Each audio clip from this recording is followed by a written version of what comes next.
Hi friends, welcome back to Farm Girl Diaries. We're in the kitchen together for the first time in 6.5 weeks, at least. It has been almost 6.5 weeks since I broke my foot in 2 different places, and I'm finally able to get around again.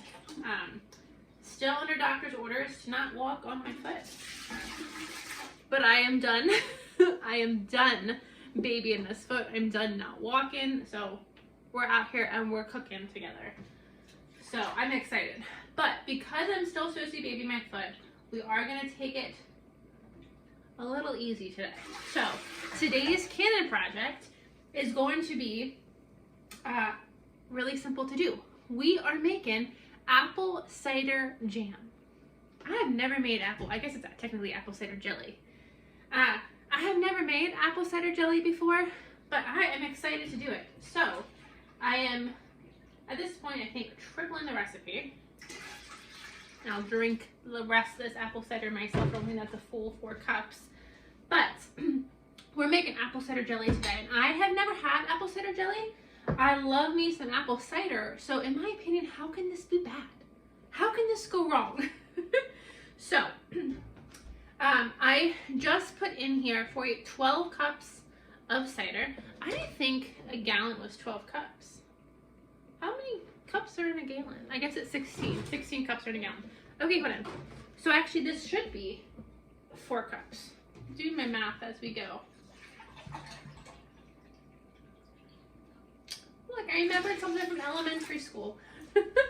So I just did a whole gallon, 16 cups of apple cider that we are going to turn into apple cider jelly.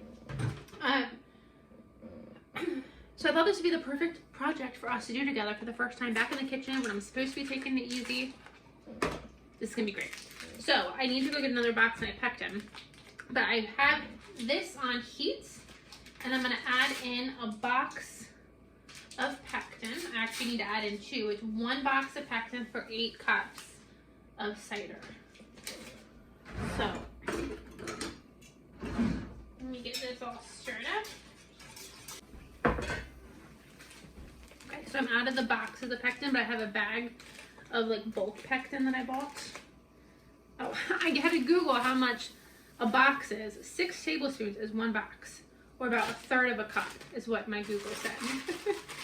So let's add in 1/3 of a cup, because I have technically quadrupled this recipe now.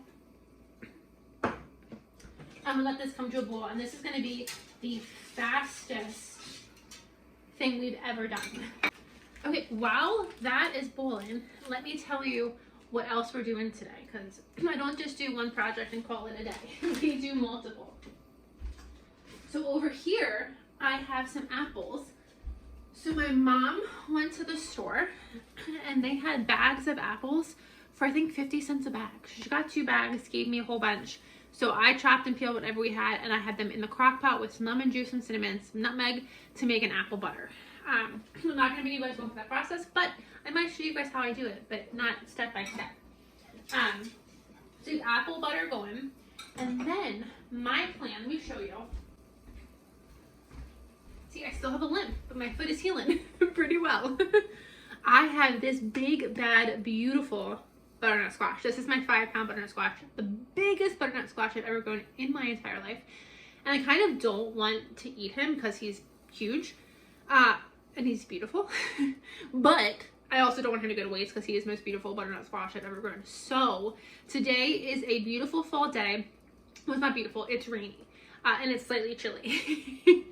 But it screams fall. So with the apple cider jelly and the apple butter going, I thought the most perfect thing to do tonight for dinner would be to make my butternut squash soup. So again, this is not going to be a recipe, but the recipe is Ina Garten's butternut squash soup. And in that recipe, it calls for apple juice. Well, I have apple juice canned downstairs when I make my applesauce. But guess what else we just made today? We cut up apples for apple butter. So I thought of this thankfully before I threw everything away. We have a whole bowl of apple cores and apple skins that we are going to then juice for the apple juice for today's butternut squash soup. Like today just kind of like all went together and it's flowing perfectly. So this is going to eventually get thrown in the juicer closer to dinner time to make the juice for the soup. great ideas. So sometimes when your brain is really working, I'm like, go Caitlin, your brain is on fire today. And then, so that's what we're gonna bring you guys along for, just kind of hang out with me in the kitchen. But what I'm not gonna bring you guys along for, I might show you, if they turn out well, I might show you. If they turn out good, I might show you the final product. But every fall, I like to decorate cutout cookies. It's just like Halloween cookies. So I cooked up a whole bunch yesterday. This recipe is Sally's Bacon Addiction. Her cutout sugar cookies. So I cut out a whole bunch. I had like bats and maple leaves and tractors and owls. And so I'm gonna decorate them this afternoon. Put on just some light music and decorate them. I thought that would be fun. So that's today's agenda. Oh, and I'm also finishing a book. So I'm reading All the Light You Cannot See. I know that was a series on HBO Max, I think, that came out. It was popular probably about 2 years ago. I watched it, wasn't obsessed, and now with the book, I'm obsessed. So I'm gonna go back and rewatch it now. But I'm gonna finish that book today. So today's agenda is literally just cooking and canning for the first time in over 6 weeks, decorating cookies and reading. And how does that sounds like the perfect fall day. And then I just had my lunch. My lunch today, this week I made a blackberry sourdough loaf. With the intention of this weekend making a stuffed blackberry French toast. So I made French toast with this blackberry bread, and then I made like a blackberry cream cheese fill-in to stuff the two pieces. It was so good. The only thing was I needed something salty. It was a lot of sweet. Next time I make this, and I have leftovers, I need to make bacon, so I have something sweet and salty, and that's like the perfect meal. So today's turned out to be a perfect day. So we'll see you guys back. This needs to boil, so we'll be back. Now that my cider is boiling, I'm gonna add 20 cups of sugar. We're not gonna talk about how much sugar that is. We're gonna ignore that. But 20 cups of sugar. That was only 8. I need a lot more. So I'm just gonna stand here while I wait for this to boil, because this will get violent. And we wanna be able to turn down the heat and stir it down so we don't overflow. When you're making jelly can quickly become messy. Many professionals overflow it all the time. So if you have little kids running around or animals, kind of make sure they're out of the kitchen, and give your jelly at this point your full time and attention. But I was thinking this would probably it's gonna make a lot of jelly. This is way more than I needed. But I thought this would probably be really good for like Christmas gifts. So maybe like gifts, like a pint of apple jelly, maybe a homemade bread, maybe a couple other little things that probably make a really good Christmas gift. So if any of my friends are watching this and you get apple jelly for Christmas, act surprised. Not many of my friends watch us, but some do, against my wishes. And that's what you get for watching this. It ruins your gift. Okay. My house smells amazing.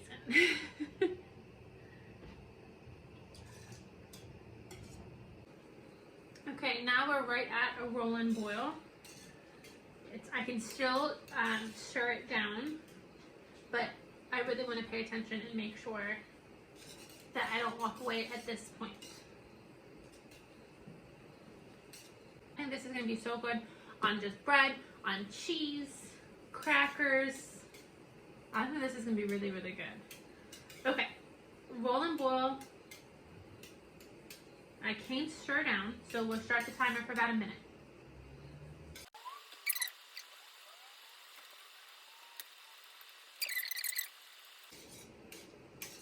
You have about 30 seconds left. I'm like, come on, baby. Finish before you go over.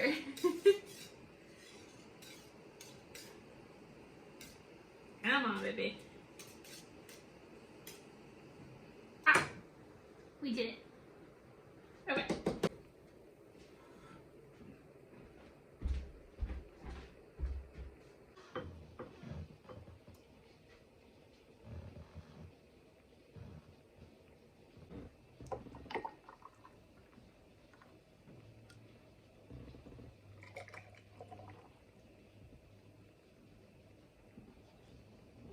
Look how many jars we have. This is, as long as it sets, and that's what I always get nervous about when I make jelly.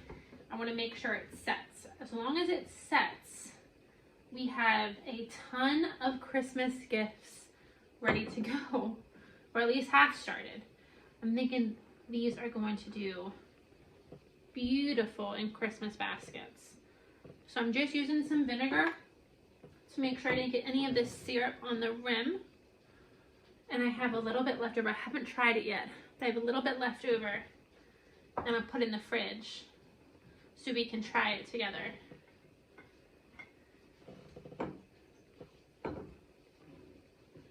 So these are the pints. They're gonna get water bathed for 10 minutes.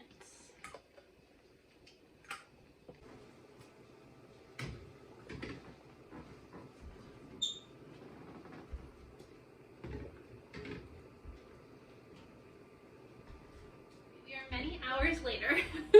And I thought I'd bring you along as we do our next project. So I got my cookies decorated. They don't look great. I shouldn't quit my day job anytime soon.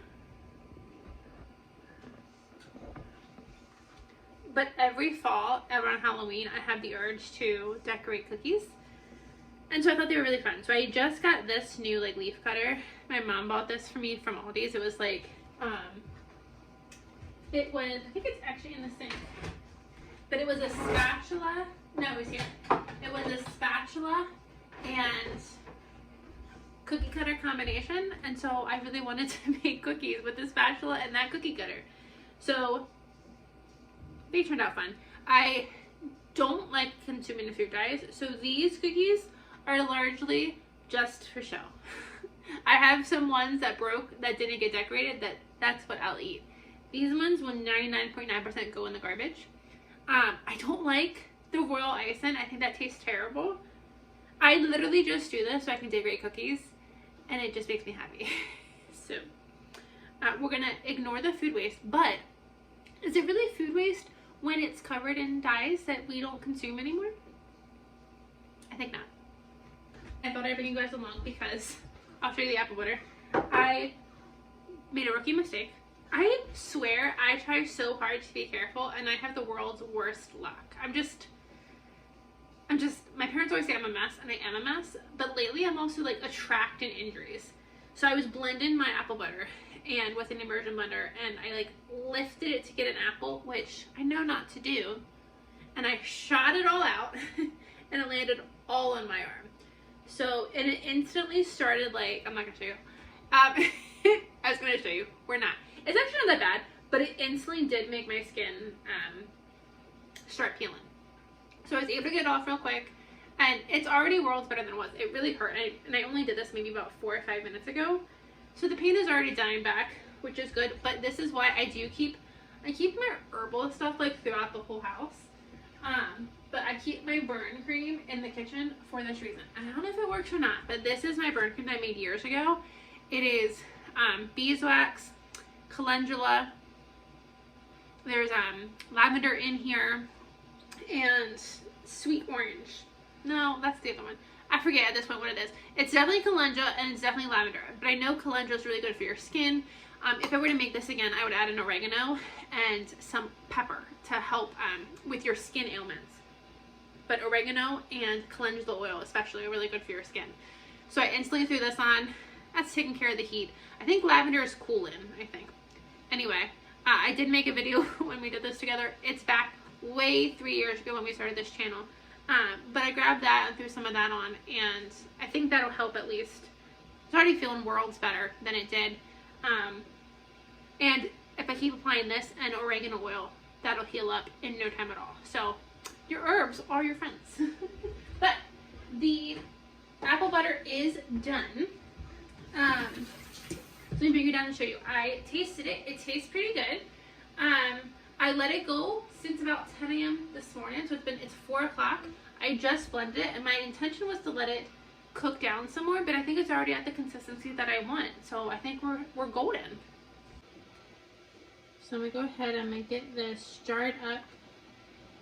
I have the water bath still on the stove from the apple cider, so I'm just reheating that, and then we'll get this thrown in there. And this could probably be a really good present to go with the apple cider jelly. Apple cider jelly, apple butter, delicious. And then whenever I can, apple products, I just like to top them off with lemon. And this is just to make sure it's safe for canning. I did put lemon juice in the apples while I cooked them, but I just like to be extra careful. The lemon juice just makes it safe for canning, for water bath canning. So let me go ahead and wipe my lids, and then I'll show you the apple cider jelly that we have. Because I have all different sizes here, I have quarter pints, half pints, and 1 pint. I'm just gonna water bath these all at the time for the pint. So they're all gonna go in the canner for 10 minutes.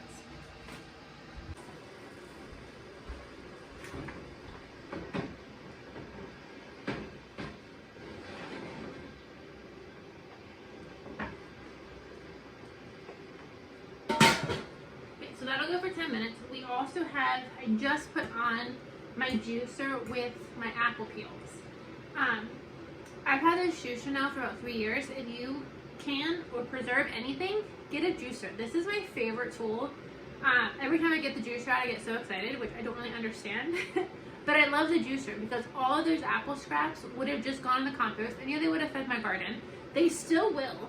They will still go in the compost after I'm done, but they will go in after I extract a whole other product. So what I love to use this for is, so far I've only done it with apples and peaches. I've gotten apple juice and peach juice. But you can do it with grapes, you can do it with cranberries, you can do it with so many different things. And so I love having this product to turn into any all natural juice, no sugar added, no chemicals. I love it. Okay, now let me show you the apple cider jelly. Doesn't this just look like liquid gold? It looks like honey. I think it's gorgeous. It is starting to set. It's still a little warm. I'm hoping it sets more. I'm hoping it sets more. It's only been about an hour and a half. I do have one in the fridge.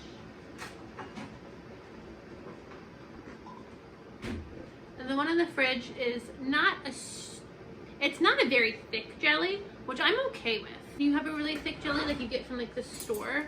So I think it's really hard to spread. And if you want this on cheese or on like a sauce, I think this is actually, again, I don't really make jellies, I make sauces. I wanted this to be more jelly-like so I could gift it, and I'm still gonna gift it, but I'll gift it with like recipes, like use it on a cheese board, pour it over some cheese, or put on like a pork bone or a chicken breast. This is mine, and this tastes really good. That's still not quite cold. Maybe as it sits, it'll continue to set up more. I followed the recipe exactly, so here's hoping. But that is really good. I think this is really good. So I like that I have 13 jars of it to go on the shelf, and I'll gift a whole bunch of those away for Christmas. So that's awesome. Okay, I'm gonna go clean up my apple butter mess. I have my butternut squash in the oven for the soup. I need to wait for my water cannon to be done, and then I can get another eye on the stove open so I can put my Dutch oven on the stove so I can start making the soup. But this has been a really relaxing day. I've also finished my book, All the Light You Cannot See, and tonight I'm going to start rewatching that series again, the mini-series. So I think that sounds great. So I'm going to have my soup and a panini and the mini-series. This is a perfect way to end a nice fall day.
lot later by the time I got started with everything, but it's 5:30. My panini is done.